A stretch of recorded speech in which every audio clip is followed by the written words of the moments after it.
First, let's look at the anatomy of the chest muscles. There are two muscles we are referring to when it comes to the chest. These are the pectoralis major and pectoralis minor, often referred to as the pecs for short.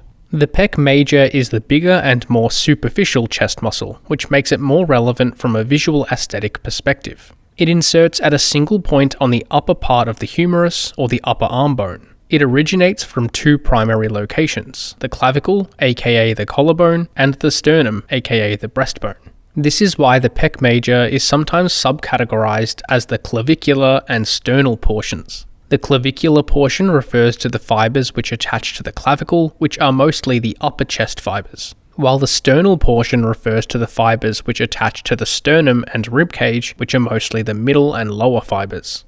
Because of the various attachment sites, the muscle fibers of the pec major spans in different directions. And while it is often portrayed as an almost perfect fan shape on anatomy diagrams, the muscle fiber orientations can look a little different between individuals. This was seen in this study, which found slight differences in the pec muscle fiber orientation between different individuals. The pec minor is much smaller and sits underneath the pec major. This makes it less relevant in terms of its contribution to visual aesthetics. The pec minor inserts on a point on the scapula or shoulder blade. It originates from a few rib bones about halfway between the arm and sternum. For the remainder of this video, we won't be discussing how to train the pec minor, as I don't think it is worth intentionally trying to target from either an aesthetic or performance perspective.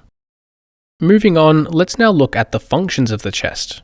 Due to the various fiber orientations, the chest contributes to a few different functions. The main function of the chest is to horizontally flex the shoulder. This is the action of moving the upper arm across the body towards the midline. Essentially, all of the pec major fibers will contribute to this movement to some extent. Furthermore, the chest also contributes to shoulder flexion and shoulder extension to a lesser extent. These are the movements of bringing your arm up in front of you and bringing your arm down in front of you.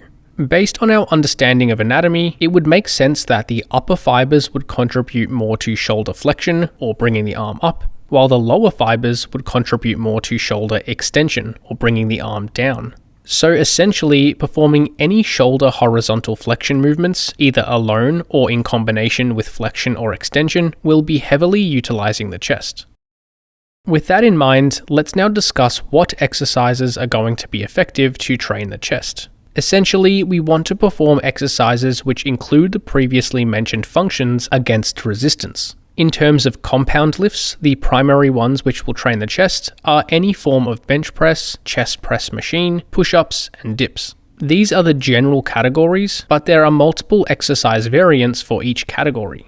For example, a bench press can be performed with either a barbell, dumbbell, or Smith machine. It can also be performed with either a flat, incline, or decline angle. Similarly, push-ups can be performed with different grip widths and on different angles too.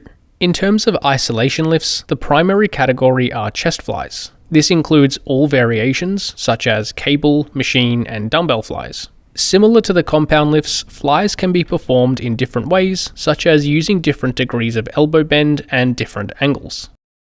Next, let's discuss some technique and exercise setup considerations when training the chest. While performing these common exercises will train the chest no matter how they are performed, there may be some unique ways in which we can make an exercise more effective at targeting the chest. The first is the bench angle that any form of bench press or fly is performed at. Based on the anatomy of the pec major, it would make sense that the upper fibers contribute more to incline pressing as it involves more shoulder flexion, whereas the lower fibers would contribute more to decline pressing as it involves more shoulder extension.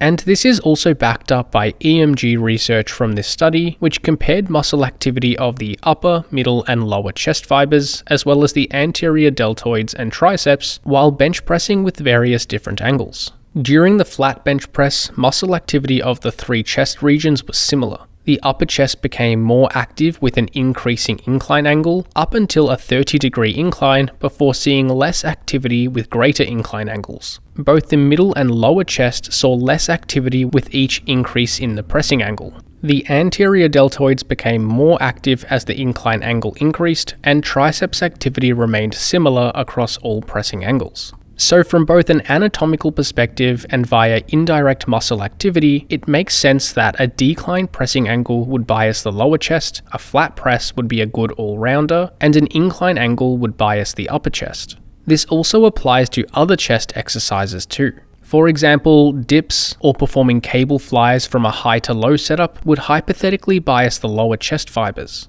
while an incline push-up or a low to high cable fly would hypothetically bias the upper fibers. And while this all makes sense in theory, we have one study which directly assessed muscle growth during flat versus incline versus a combination of flat and incline bench press training. Surprisingly, it was found that the incline bench press resulted in the greatest increases in upper, middle, and lower pec muscle thickness. This comes as a surprise as it goes against functional anatomy knowledge, indirect muscle activity research, and general lifting wisdom from experienced lifters. Because of this, I think these results would need to be replicated multiple times before we completely abandon any flat or decline pressing in favor of incline pressing only. I personally think that including a variety of multiple different pressing angles may be the best approach to maximizing all-round chest development. Another technique consideration is the grip that we perform pressing exercises with. We don't have any direct evidence comparing muscle growth of the chest from using different grip types, so we need to rely on indirect evidence and our understanding of functional anatomy to infer from. Based on anatomy, it would seem that a slightly wider grip may train the middle and lower chest fibers through a larger range of motion, while a narrower grip may train the upper fibers through a slightly larger range of motion.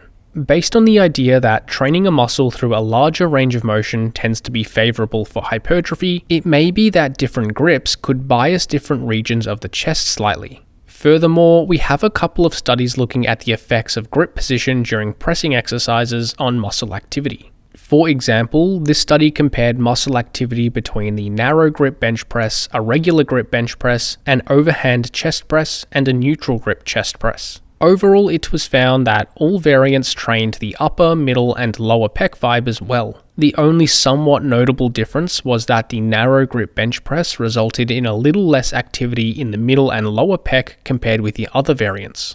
So overall, the specific grip we use probably isn't going to make a huge difference for long-term chest hypertrophy. I would personally default to a moderate grip width, a little wider than shoulder width to start with. Then you can adjust your grip based on two factors. One is how it feels on your joints. If a certain grip causes pain or irritation in your shoulders or elbows, then find a grip that feels more comfortable. And second is that we could potentially adjust the grip width based on internal sensations. It may be worth prioritizing the grip position where you feel a good mind-muscle connection, stretch on the chest pump, and soreness the next day. And lastly, let's touch on some unique programming considerations for the chest. There are two unique programming considerations I can think of for chest training. The first of which is the use of exercise variety.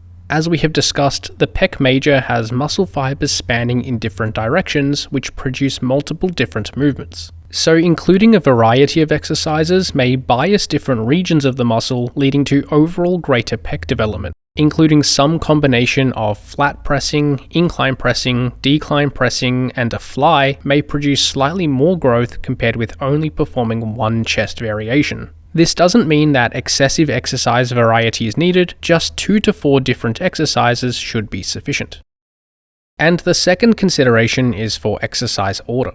More specifically, it may be better to perform compound pressing exercises before isolated tricep and shoulder training. The reason being is that training the triceps or shoulders first may negatively impact the hypertrophic stimulus induced via the chest press training. This was seen in this study, which compared the effects of performing either the bench press alone, triceps extensions alone, bench press then tricep extensions, or tricep extensions then bench press. It was found that the triceps experienced similar increases in cross-sectional area whether they were performed either before or after bench press training. However, the pec major experienced greater gains when the bench press was performed first. So regardless of exercise order, chest hypertrophy will still be good. However, to maximize chest hypertrophy, it may be better to perform shoulder and tricep isolation lifts after compound pressing exercises if they are going to be performed in the same workout. Thanks for watching, and hopefully you got something out of this video. Check out flowhighperformance.com for online coaching, training templates, ebooks, and more.